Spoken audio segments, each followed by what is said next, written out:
ভূত বাগানের কথামালায় আজ শুনবেন সুনীল গঙ্গোপাধ্যায় রচিত গল্প ছোট মামার ব্যাপারটা।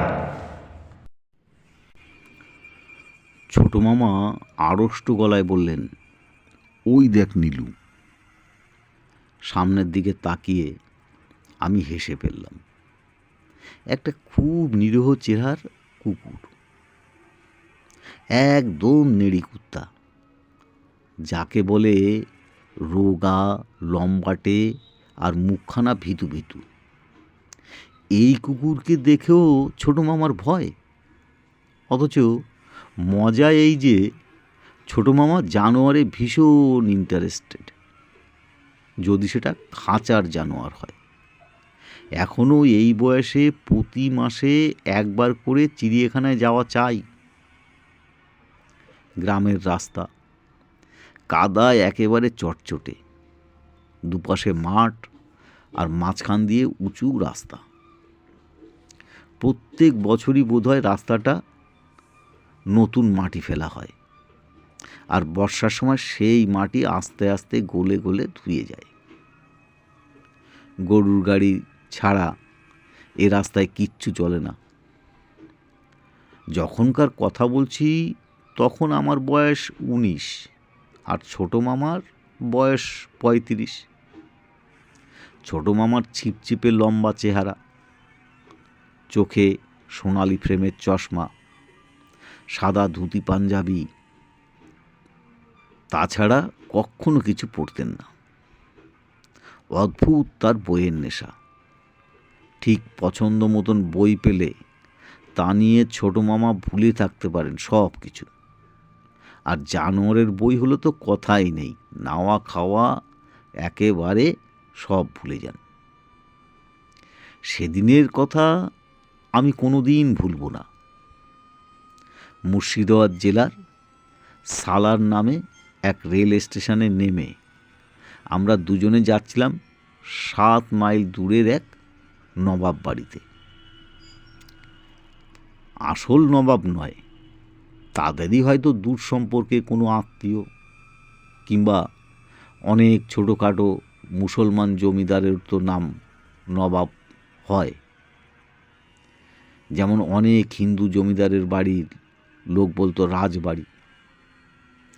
এই নবাব বাড়িতে অনেক পুরনো বই আছে শুনেছিলাম। আগেকার দিনে নবাবরা চিতাবাঘ টিতাবাঘ সব পুষত। তাই ছোট মামার বিশ্বাস এ বাড়িতেও জানোয়ারের বই থাকা আশ্চর্য নয়। আমরা যাচ্ছিলাম সেই বইয়ের খোঁজে। গরুর গাড়ি ছাড়া এই 7 মাইল পথ যাবার আর কোনো ব্যবস্থা নেই, অন্তত তখন ছিল না। গরুর গাড়িটা আমার খুব পছন্দ নয়। ছোট মামাও বলছিলেন, ফিরবার সময় বইপত্র নিয়ে তো গরুর গাড়িতেই আসতে হবে, চল এখন হেঁটেই যাই। পথের মধ্যে সেই কুকুর। গ্রামের রাস্তায় এরকম একটা দুটো কুকুর তো থাকবেই। ছোট মামাকে নিয়ে বাইরে বেরোনোর এই এক মুশকিল। ছোট মামা যেমন কুকুরটাকে দেখে ভয় পেয়েছে, কুকুরটাও সেই রকম আমাদের থেকে ভয় পেয়ে থমকে দাঁড়িয়ে গেছে। ছোট মামা বলল, নীলু, কুকুরটা তাড়া। আমি বললাম, ও কিচ্ছু করবে না, আমরা এগোলেই ও সরে যাবে। হুম, পাগলা কুকুর হতে পারে, দেখছিস না ল্যাজ ঝোলা। ভয় পেলে সব কুকুরেরই ল্যাজ ঝুলে যায়, জিভ বার করে আসে। হাঁপিয়ে গেছে বোধহয়, কুকুর জিভ বার করে দম নেয়। কুকুর কামড়াতে জলাতঙ্ক হয় জানিস? নেড়ি কুত্তা কামড়ালেও হয়, বুলডগ কামড়ালেও হয়। কুকুরের ব্যাপারে আমি যে খুব একটা সাহসী তা নয়। অনেক জায়গায় খুব বড় সাইজের অ্যালসেসিয়ান, গ্রেট ডেন বা ডোবারম্যান জাতীয় কুকুর দেখলে আমারও বুক ধড়ফড় করে। কিন্তু একটা রোগা নেড়ি কুত্তা খুব কাছে এলে ওকে তো একটা লাথি মেরেও হাঁটিয়ে দিতে পারবো। আমি বললাম, এই যা যা। কুকুরটা খুব আস্তে ঘেউ করে উঠল। সেটা কি রাগের ডাক নয়, নাকি ভয়ের ডাক, নাকি অনুরোধ জানাচ্ছে, এরকম কিছু। ছোটো মামা বললেন, দেখলি, রাস্তা ছেড়ে যাবে না। আমি বললাম, ও এদিকে আসতে চায়। আকাশে কালো মেঘ, রাস্তার দুপাশের ধান ক্ষেত খুব গাঢ় সবুজ রঙের, কচি কচি ধান। মেঘের ছায়ায় ধানের সেই সবুজ রঙও পাল্টে গেছে। যে কোনো সময়ে বৃষ্টি আসতে পারে। আমাদের তাড়াতাড়ি যাওয়া দরকার। ছোটো মামার কাছে ছাতা আছে, কিন্তু এই রকম ফাঁকা জায়গায় ঝড় বৃষ্টি শুরু হলে ছাতায় কোনো কাজ হবে না। কুকুরটা আস্তে আস্তে কয়েক পা এগিয়ে এলো আমাদের দিকে। খুব সম্ভবত সে আমাদের পাশ কাটিয়ে চলে যেতে চাইছিল, কিন্তু ওকে এগোতে দেখেই ছোটো মামা রাস্তার বাঁ দিকে ঢালু জায়গায় গিয়ে দৌড়ে খানিকটা নিচে নেমে গেল। কত ছোটোখাটো ঘটনা থেকে বিরাট কাণ্ড হয়ে যায়। সেদিন ছোটো মামা রাস্তাটার বাঁ দিকে না নেমে যদি ডান দিকে নামতো, তাহলে তার জীবনটা এরকম সাংঘাতিকভাবে বদলে যেত না, কিছুই হতো না। ছোটো মামার সঙ্গে সঙ্গে আমিও নিচে নেমে এলাম। ভাবলাম কুকুরটা এবার পার হয়ে যাবে, কিন্তু কুকুরটাও নেমে এলো বাঁদিকের ঢালু ধার দিয়ে। খানিকটা দূরত্ব রেখে গড় গড় করে আওয়াজ করতে লাগলো।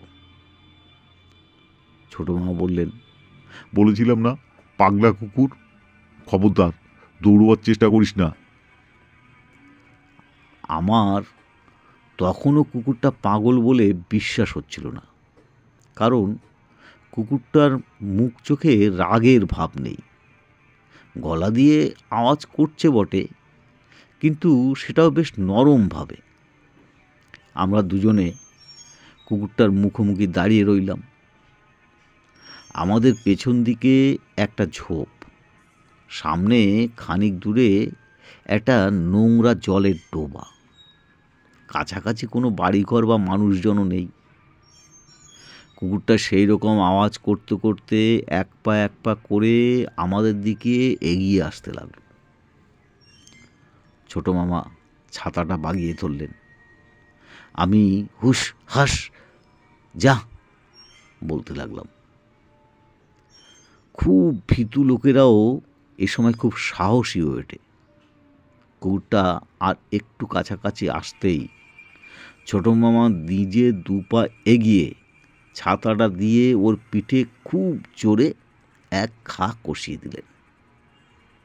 কুকুরটা প্রচণ্ড আর্তনাদ করে উঠল, কিন্তু উল্টে আমাদের আক্রমণ না করে সে পিছন ফিরে প্রাণপণে দৌড় মারল।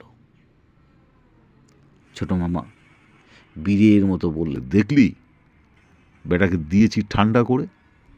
কিন্তু ততক্ষণে আর একটা অদ্ভুত কাণ্ড ঘটে গেছে। কুকুরটা খুব জোরে পালাতে গিয়ে হুড়মুড় করে পড়ল সেই ডোবাটার মধ্যে। জলের মধ্যে দাবাদাবি করলো। তারপর হঠাৎ ঠান্ডা হয়ে গেল আবার। কুকুরটা ঘাড় কাত করে ভাসছে। তার চোখ দুটো দেখলে মনে হয় মরে গেছে। আমরা হতবাক। কুকুর কখনো জলে ডোবে না, সব জন্তু জানোয়ারই তো জন্ম থেকে সাঁতারু। তাহলে কুকুরটা মরে গেল কেন? তাহলে কি ছোটো মামার ছাতার ঘা খেয়েই মরে গেল? কিন্তু সব নেড়িকুত্তাই তো খুব মারধর খায়। এক ছাতার বাড়ি, তাতে কি এরকম হওয়ার কথা? না, এরকম হওয়ার কথা নয়। আমরা ডোবাটার কাছে এগিয়ে গিয়ে ভালো করে দেখলাম। কুকুরটা যে মারা গেছে তাতে কোনো সন্দেহ নেই। ছোটো মামার আমি চোখাচোখি করলাম কয়েকবার, কিছুই বুঝতে পারলাম না আমরা। ছোটো মামার নরম মন, তার মুখখানা কাদো কাদো হয়ে গেছে। তিনি কুকুরটাকে তো মেরে ফেলতে চাননি। এমনও হতে পারে যে কুকুরটা খুব বুড়ো হয়ে গেছিল, ও যে কোনো সময় মরতে পারত। ছাতার ঘা খেয়ে ভয় পেয়ে জলের মধ্যে পড়বার সঙ্গে সঙ্গে হার্ট ফেল করেছে। এই সময় কুই কুই শব্দ পেয়ে আমরা আবার চমকে পেছন ফিরে তাকালাম। ঝোপের আড়াল থেকে তুত্তুরে পায়ে বেরিয়ে আসছে 3-4টে কুকুরছানা। তখন সব ব্যাপারটা পরিষ্কার হয়ে গেল। এই কুকুরটা আমাদের তাড়া করতে আসেনি, ওর বাচ্চাদের কাছে আসতে চাইছিল। আমরা আবার সেটা বুঝবো কি করে? সব কুকুরকেই তো আমরা কুকুর বলি, কিন্তু ওটা ছিল কুকুরই। ছানাগুলো ঘুমোচ্ছিল বোধহয়, আওয়াজ শুনে জেগে উঠেছে। আমাদের খুব মন খারাপ হয়ে গেল। মা মরে গেল, এখন বাচ্চাগুলোর কি হবে? আমরাই বা এখন কি করব? নবাব বাড়িতে যাচ্ছি, সেখানে তো আর কয়েকটা নেড়ি কুত্তার বাচ্চা কোলে নিয়ে যাওয়া যায় না। এমন সময় টপাটপ ফোঁটায় বৃষ্টি নামল। বিদ্যুৎ চমকের সঙ্গে বাজ ডাকলো একবার। ছোটো মামা বললেন, এবার চল, ওরা ঠিক বেঁচে যাবে। একমত হয়ে আমিও উঠে এলাম রাস্তার উপরে। মনে হলো যেন মরা কুকুরটা তখনও আমাদের দিকে তাকিয়ে আছে। খানিকটা যেতে না যেতেই শুরু হলো ঝড়। আকাশের এদিক থেকে ওদিক চিরে যেতে লাগলো বিদ্যুৎ। আর কি অসম্ভব জোরে বজ্রের আওয়াজ! ফাঁকা মাঠের মধ্যে এই আওয়াজ যে কত সাংঘাতিক তা সেদিনই বুঝেছিলাম। মনে হয় যেন একটা বিশ্বযুদ্ধ লেগে গেছে। হাঁটবার বদলে আমরা প্রায় দৌড়তে শুরু করেছি। রাস্তার ধারে একটা খেজুর গাছ দেখে ছোটো মা বললেন, আয়, এখানে একটু দাঁড়াই। আমি বললাম, না, এখনও জোরে বৃষ্টি নামেনি, চলো, সামনে কোনো গ্রাম ট্রাম পাওয়া যাবে। সঙ্গে সঙ্গে বিরাট জোরে একটা বাজ পড়ল। আমি চোখ বুজে কান ঢেকে দাঁড়িয়ে পড়লাম।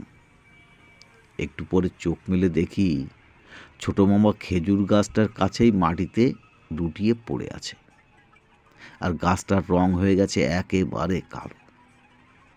আমার বুকের মধ্যে যেন একটা বাজ ডেকে উঠল। বজ্রপাতে মানুষ মরে যাওয়ার কথা শুনেছি, তবে কি তাই হলো? ছুটে গেলাম ছোটো মামার কাছে, পিঠে হাত রেখে বললাম, ছোটো মামা। ছোটো মামা চোখ মেলে বললেন, কি? আমি একটা মস্ত নিঃশ্বাস ফেললাম। আমার মাথায় যেন ঠান্ডা বাতাস লাগলো। এত ভয় পেয়ে গেছিলাম আমি। ছোটো মামা, তোমার কিছু হয়নি তো? না তো, আমি রাস্তায় শুয়ে আছি কেন? পা পিছলে পড়ে গিয়েছিল বোধহয়, উঠতে পারবে? হ্যাঁ, কেন পারবো না? ছোটো মামা নিজে উঠে দাঁড়ালেন। ছাতাটা ছিটকে একপাশে পড়ে গিয়েছিল, সেটাকে তুলে নিলাম। আমার জন্য অপেক্ষা না করেই হনহন করে হাঁটতে শুরু করলো ছোটো মামা। আমি এগিয়ে গিয়ে দু একটা কথা বলার চেষ্টা করলাম।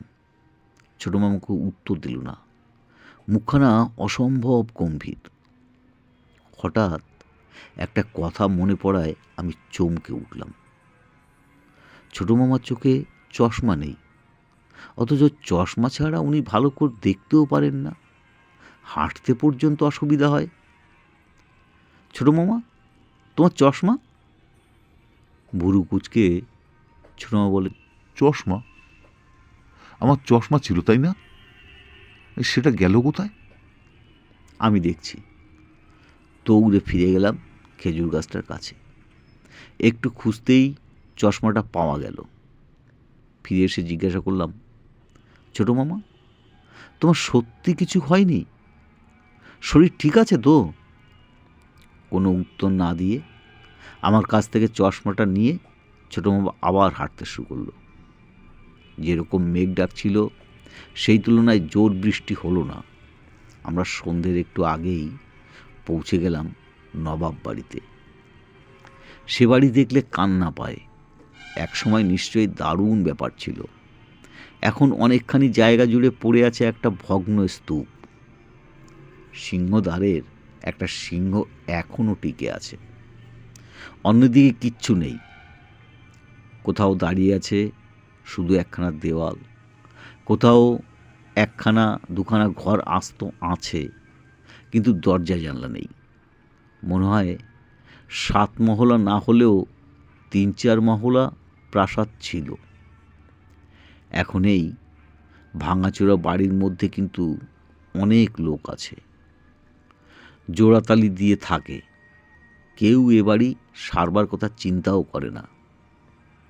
একটু খোঁজ করতেই নবাবকে পাওয়া গেল।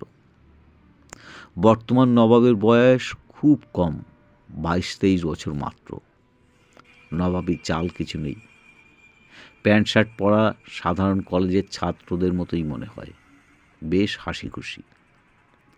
ছোটো মামার কাছে হাইকোর্টের জজ ইউসুফ সাহেবের একটা চিঠি ছিল। সেটা দেখে তরুণ নবাব বললেন, বইপত্র সব প্রায় নষ্ট হয়ে গেছে, উইপোকায় শেষ করে দিয়েছে। আপনারা দেখে ইচ্ছে মতন যে কটা খুশি নিতে পারেন। আমি শীঘ্রই পাকাপাকিভাবে বিলেত চলে যাচ্ছি, তাই যা আছে সব বিলিয়ে দিয়ে যেতে চাই। গোটা একটা বাড়িতে নাকি ছিল লাইব্রেরি। আশ্চর্য ব্যাপার। সে বাড়িটা কিন্তু এখনও পুরোপুরি ভেঙে যায়নি। 2-3খানা ঘর এখনও প্রায় আস্তই আছে। একটা ঘরে ঢুকে দেখলাম বইপত্রে একেবারে পাহাড় হয়ে আছে। খুব সম্ভবত আগে এ ঘরে বড় বড় আলমারি বা কাঠের র্যাক ছিল, কিন্তু একজন তার থেকে সব বইগুলো বার করে মেঝেতে ফেলে সেই আলমারি আর র্যাক বিক্রি করে দিয়েছে। অধিকাংশ বই ছিঁড়ে কুটি কুটি। ছোটো মামা আন্দাজে ভুল করেননি। জানোয়ারের বইও বেরোলো 2-1খানা। অতি কষ্টে গোটা 4 বই আমরা বেছে নিতে পারলাম। বাকি আবার কাল সকালে দেখব বলে বেরিয়ে এলাম। ধুলো আর ভ্যাপসা গন্ধে ভরা এই ঘরটার মধ্যে বেশিক্ষণ থাকলে দম বন্ধ হয়ে আসে। অবস্থা খারাপ হয়ে গেলেও নবাব বাড়ির আতিথ্য এখনও বেশ উঁচু দরের। ছোটো মামার জামা কাপড়ে কাদা লেগে গিয়েছিল বলে ওকে দেয়া হলো একটা সিল্কের লুঙ্গি আর একটা ভাঁজ ভাঙা পাঞ্জাবি। রাত্রে খাওয়া দাওয়া জমলো বেশ। 3 রকম কাবাব আর ঘি চপচপে পরোটা। থাকার জন্য একটা ঘরও পাওয়া গেল। সেখানটায় একতলার সব ঘর আবর্জনায় ভর্তি, কিন্তু সিঁড়ি আর দেওয়ালের একটা ঘর এখনও অটুট আছে। সেখানে পাশাপাশি 2 খাটে পরিষ্কার চাদর পাতা। নবাব নিজে এসে আমাদের জন্য ব্যবস্থা করে গেলেন। আমাদের খুবই অসুবিধা হবে বলে দুঃখ প্রকাশ করলেন বারবার। আমরা খুব না না বলতে লাগলাম। আমি একাই কথা বললাম অবশ্য। ছোটো মামাও সেই বিকেলের পর থেকে কথা বলছে খুব কম। ইলেকট্রিসিটি নেই। একটা হ্যারিকেন রাখা হয়েছে আমাদের ঘরে। ছোটো মামা সেই টিমটিমে আলোতেই একটা বই খুলে বসেছেন। কিছুক্ষণ বই না পড়ে ছোটো মামা ঘুমোবেন না আমি জানি, কিন্তু আমার ঘুম পেয়ে গেছে। আবার বৃষ্টি পড়তে শুরু করেছে। আর সারা রাত বৃষ্টি পড়লেও কোনো ক্ষতি নেই, ঘুমটা জমবে ভালো। অবশ্য বেশি বৃষ্টি হলে এই বাড়িটা না ধসে পড়ে। ঘুমিয়ে পড়েছিলাম। হঠাৎ একটা বিশ্রী শব্দে ঘুম ভেঙে গেল। কেউ যেন একটা মাটির হাড়ির মধ্যে মুখ দিয়ে আওয়াজ করছে। এত রাত্রে এরকম ইয়ার্কি কে করে? পাশ ফিরে দেখলাম নিজের খাটের উপর সোজা হয়ে বসে ছোটো মামা এক মনে বই পড়ছে। ছোটো মামা, কোনো আওয়াজ শুনছো? ছোটো মামা শুধু আমার দিকে একবার তাকালেন, কোনো উত্তর দিলেন না। পড়ার সময় ডিস্টার্ব করা পছন্দ করেন না ছোটো মামা। আমি ভাবলাম, তাহলে ঘুমের মধ্যে নিশ্চয়ই আমি ভুল শুনেছি। পাতলা ঘুমের মধ্যে এরকম অনেক অদ্ভুত আওয়াজ শোনাও যায়। আবার চোখ বুজলাম, কিন্তু কিসের যেন একটা গন্ধ পাচ্ছি, খুব খারাপ, অথচ এটা চেনা চেনা। যাই হোক, ঘুমোবার চেষ্টা করলাম। গন্ধটা যেন বেড়েই যেতে লাগলো। এবার চিনতে পারলাম, ছোটো মামার সঙ্গে চিড়িয়াখানায় গেছি কয়েকবার। সেখানে বাঘ সিংহের খাঁচার সামনে এরকম গন্ধ পাওয়া যায়, সেই রকম বোটকা গন্ধ। তখন মনে হলো একটু আগে যে আওয়াজটা শুনেছিলাম সেটাও বাঘের ডাকের মতো। তখনই আবার সেই রকম বাঘের ডাক শোনা গেল। একেবারে ঘরের মধ্যে ধড়মড় করে উঠে বসে দেখলাম সামনে খোলা বইখানের দিকে এক দৃষ্টে তাকিয়ে ছোটো মামা আওয়াজ করছেন, হুম হুম, অবিকল বাঘের মতো। ঘরটাতে অসম্ভব বোটকা গন্ধ। ভয়ে আমার হাত পা ঠান্ডা হয়ে এলেও আমি ডাকলাম, ছোটো মামা। ছোটো মামার ডাক থামিয়ে আমার দিকে তাকালেন, একদম অন্যরকম মুখে, অসম্ভব হিংস্র, গলা দিয়ে গড় গড় করে আওয়াজ বেরোচ্ছে। ছোটো মামার বদলে অন্য কোনো লোক হলে আমি কি করতাম জানি না, কিন্তু ইনি তো আমার নিজের ছোটো মামা। খাট থেকে লাফিয়ে উঠে ছোটো মামাকে ধাক্কা দিয়ে বললাম, ছোটো মামা, ছোটো মামা, তোমার কি হয়েছে? কি হয়েছে তোমার? তাকিয়ে দেখলাম ছোটো মামার সামনে খোলা বইটাতে একটা বাঘের ছবি। কিছু না ভেবেই আমি বইটা বন্ধ করে দিলাম। ছোটো মামা অমনি সাধারণ গলায় বললেন, কিছু হয়নি তো, তুই অমন করছিস কেন? তুমি এরকম শব্দ করছিলে কেন? ঘরে কিসের গন্ধ? কই, কিছু না তো, আমি তো কোনো গন্ধ পাচ্ছি না। আমি ভয়ে ভয়ে খাটের তলা দেখলাম, কিন্তু দোতলার উপরে খাটের নিচে তো বাঘ লুকিয়ে থাকতে পারে না। তাছাড়া আওয়াজটা ছোটো মামাকেই তো করতে শুনেছি। ছোটো মামার সঙ্গে ইয়ার্কি করছেন, না মাথা খারাপ হয়ে গেছে? ছোটো মামা হাই তুলে বলল, আমিও এবার শুয়ে পড়বো। হ্যারিকেনটা কমিয়ে রাখা হলো খাটের পাশে। ছোটো মামা একটু পরে জিজ্ঞাসা করলেন, হ্যাঁ রে নীলু, কুকুরটাকে কি আমি মেরে ফেললাম? আমি বললাম, না, এত সহজে কি কুকুর মরে? হয়তো আমার ছাতার গায়ে ওর সিট দ্বারা ভেঙে গিয়েছিল, তাই জলে পড়ে গিয়ে। আমার তা মনে হয় না, ওর নিশ্চয়ই মরবার সময় হয়ে গিয়েছিল। হঠাৎ গলার আওয়াজটা বদলে ফেলে ছোটো মামা হুঙ্কার দিয়ে বললেন, বেশ করেছি, মেরেছি। একটা পাগলা কুকুরের তেড়ে এলে মারবো না? আমার ছোটো মামা বরাবরই শান্ত স্বভাবের মানুষ, কোনোদিন এরকম দাঁত মুখ খিচিয়ে কথা বলেন না। কিন্তু এসবের চেয়ে আমি বাঘের ডাক্তার কথা বেশি চিন্তা করছিলাম। ছোটো মামা এরকম বাঘের মতো ডাকতে পারেন? কোনোদিন শুনিনি আগে। ছোটো মামা আমাকে কি ভয় দেখাতে চাইছিল? তাহলে বাঘের গায়ের বোটকা গন্ধটা আমি পেলাম কী করে? ওটাও কি আমি মনে মনে কল্পনা করছি? গন্ধটা এখনও ঘর থেকে যায়নি পুরোপুরি। রাতে আর কিছু হলো না। সকালবেলা ঘুম থেকে উঠে ছোটো মামা বললেন, চল আমরা এখান থেকে চলে যাই। আমি বাঘের প্রসঙ্গটা একটু তুলতে যেতেই ছোটো মামা বললেন, তোর কি মাথা খারাপ হয়ে গেছে নাকি? নিশ্চয়ই স্বপ্ন দেখেছিস। এই মুর্শিদাবাদে বাঘ?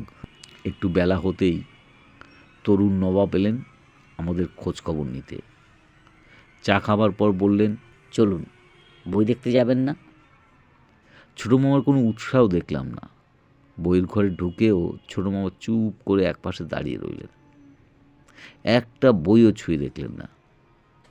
যে ছোটো মামা বইয়ের পোকা, যার জন্য এত দূর আসা, আস্ত দেখে 25-30খানা বই বেছে নিলাম আমি। ব্যাস, যথেষ্ট হয়েছে। কয়েকটা বান্ডিল বেঁধে নিলাম বইগুলো। ফেরার পথে আমরা এলাম গরুর গাড়িতে। নবাবকে প্রচুর ধন্যবাদ দিয়ে আমরা উঠে পড়লাম সেটাতে। বিদায় নেবার সময় ছোটো মামা একটাও কথা বলেন না। আমার খুব লজ্জা করছিল। আগের দিন যেখানে সেই ঘটনাটা ঘটেছিল সেই জায়গাটা মনে ছিল আমার। রাস্তার উপর থেকেই নিচে সেই ডোবাটা দেখা যায়। মরা কুকুরটা এখনও জলে ভাসছে। বাচ্চাগুলোকে কোথাও দেখতে পেলাম না। আমি পাশে তাকিয়ে দেখলাম ছোটো মামা চোখ বন্ধ করে আছেন আর বিড়বিড় করে কি যেন বলছেন। ছোটো মামার ব্যবহার দেখে আমি রীতিমতন চিন্তায় পড়ে গেছি। কলকাতা ফিরেই ডাক্তার দেখাতে হবে। সামান্য একটা কুকুরকে মারা নিয়ে কি যেন হয়ে গেল। তাও তো ইচ্ছে করে মারা হয়নি। কিংবা ওই যে বাজে আওয়াজে ছোটো মামা অজ্ঞান হয়ে যাওয়া, সেই জন্য কি এসব হচ্ছে? কিন্তু কুকুরটার জন্য এখানে দেরি না হলেও বাজ পড়ার আগেই অনেকটা চলে যেতাম। স্টেশনে এসে মিনিট 15 মধ্যে আমরা পেয়ে গেলাম একটা ট্রেন। উঠে পড়লাম টিকিট কেটে। আমাদের কামরায় খুব বেশি ভিড় নেই, একটাই মাত্র জানলার ধারে সিট ছিল। সেটা ছোটো মামাকে দিয়ে আমি বসলাম পাশে। ছোটো মামা এবার চোখ বুজে বিড়বিড় করতে লাগলেন। ঘণ্টাখানেক বাদে ছোটো মামা আবার চোখ মেলে গা ঝাড়া দিয়ে সোজা হয়ে বসলেন। খুব স্বাভাবিক গলায় বললেন, অনেকক্ষণ বসে থাকতে হবে, দে তো একটা বই পড়ি। আমি খুশি হয়ে তাড়াতাড়ি বইয়ের বান্ডিল খুলতে গেলাম। ছোটো মামা অন্য একটা বান্ডিলের দিকে আঙুল দিয়ে বলল, ওর থেকে 3 নম্বর বইটা দে। একটা চওড়া মতো বই, জার্মান ভাষায় লেখা, ভেতরে অনেক জন্তু জানোয়ারের ছবি। বইটা ছোটো মামার দিকে এগিয়ে দিলাম। ছোটো মামা বইখানা মাঝখানের একটা পাতা উল্টেই চোখ বিস্ফোরিত করে ফেললেন। একটা অদ্ভুত চিৎকার করে বইটা ছুঁড়ে দিলেন কামরার মেঝেতে। কামরার সবাই আমাদের দিকে তাকালো। আমি জিজ্ঞেস করলাম, কী হলো ছোটো মামা? ছোটো মামা কুকুরের মতো ঘেউ ঘেউ করে ডেকে উঠল। নকল কুকুরের ডাক নয়, ঠিক যেন একটা আসল কুকুর ডাকছে। বহু লোক ভিড় করে এলো আমাদের দিকে। ছোটো মামা তখনও রেগে চলেছেন।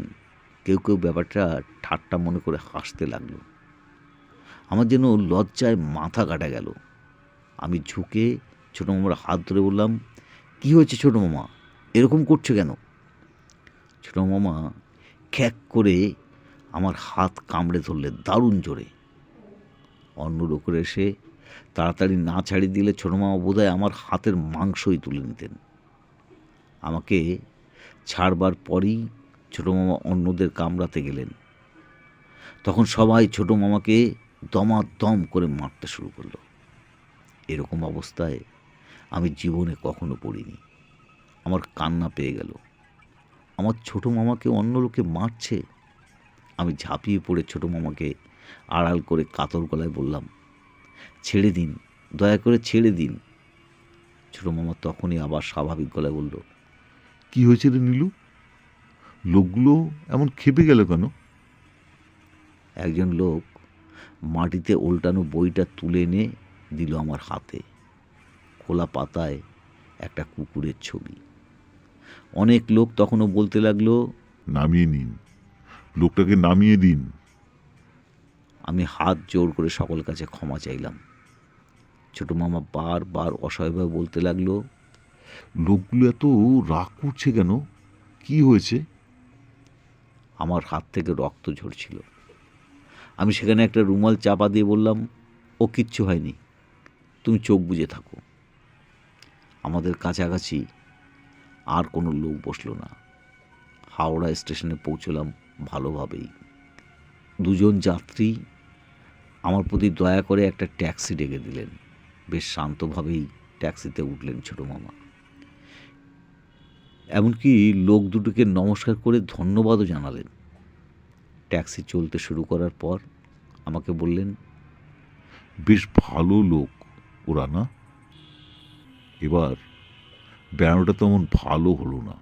সকাল থেকে মাথাটা ঝিমঝিম করছিল কেমন। আমি বললাম, রাত্রে ভালো ঘুম হয়নি বোধহয়, বাড়ি গেলে সব ঠিক হয়ে যাবে। তুই ভালো বই এনেছিস তো? আমার আর কিচ্ছু দেখালো না। হ্যাঁ, ভালো বই আছে কয়েকটা। দেখি দিত। আমি সঙ্গে সঙ্গে বইগুলো আড়াল করে বললাম, না এখন নয়, বাড়িতে গিয়ে দেখবে। ছোটো মামা আর জোর করলেন না, বললেন, সত্যি রে, আমার বড্ড ঘুম পাচ্ছে। আমরা তখন থাকি মমিনপুরের কাছে। ট্যাক্সিটা চলছে খুব আস্তে আস্তে। হঠাৎ পাশেই একটা ডুমডুম আওয়াজ পেলাম। ছোটো মামা চোখ বুজেছিলেন। আমি আবার চোখ মেলে খাড়া হয়ে বসলাম। আমি দেখলাম আমাদের ট্যাক্সির পাশ দিয়ে একজন বাদর নাচওয়ালা চলছে দুটো বাদর নিয়ে। ছোটো মামা মুখ দিয়ে দুবার হুপ হুপ করে ঝট করে ট্যাক্সির দরজা খুলে নেমে গেলেন রাস্তায়। তারপর লাফাতে লাগলেন সেই বাদর দুটোর পাশে, আর অবিকল একটা গোদা বাদরের মতো দাঁত মুখ খিঁচোতে লাগলেন বাদরগুলোর দিকে। একটা দারুণ হইচই পড়ে গেল। কলকাতার রাস্তায় ভিড় জমতে 1 মিনিট সময় দেরি হয় না। তাছাড়া এমন দৃশ্য, একজন ধুতি পাঞ্জাবি পরা লোক বাদরের মতো শব্দ করছেন আর লাফাচ্ছেন। ছোটো মামাকে সেখান থেকে উদ্ধার করা হয়েছিল ঠিকই, তারপর তার চিকিৎসা করা হয়েছে। কোনো ডাক্তার তার মধ্যে পাগলামির কোনো চিহ্ন খুঁজে পাননি, কিন্তু তার পাগলামি দিন দিন বাড়তে লাগলো। এমনিতে ছোটো মামা খুব চমৎকার স্বাভাবিক মানুষ, কিন্তু কোনো জন্তু জানোয়ার দেখলে কিংবা বইতে কোনো জন্তু জানোয়ারের ছবি এমনকি নামটা দেখলেও তিনি বদলে যান। অমনি সেই জন্তুগুলির লক্ষণ তার মধ্যে ফুটে ওঠে। কোনো ওষুধে কোনো কাজ হলো না। শেষ পর্যন্ত ছোটো মামাকে রাখা হলো মধুপুরের একটা ফাঁকা বাড়িতে। সে বাড়িতে কোনো ছাগল বা বিড়ালও ঢুকতে দেওয়া হয় না। ছোটো মামা সর্বক্ষণ অঙ্ক জ্যামিতি বই নিয়েই থাকেন। গল্পের বই পড়া একেবারে বন্ধ, কারণ আমি দেখেছি বাংলা বা ইংরেজিতে এমন কোনো গল্পের বই নেই যেখানে একবার না একবার কোনো জন্তু জানোয়ারের উল্লেখ থাকে।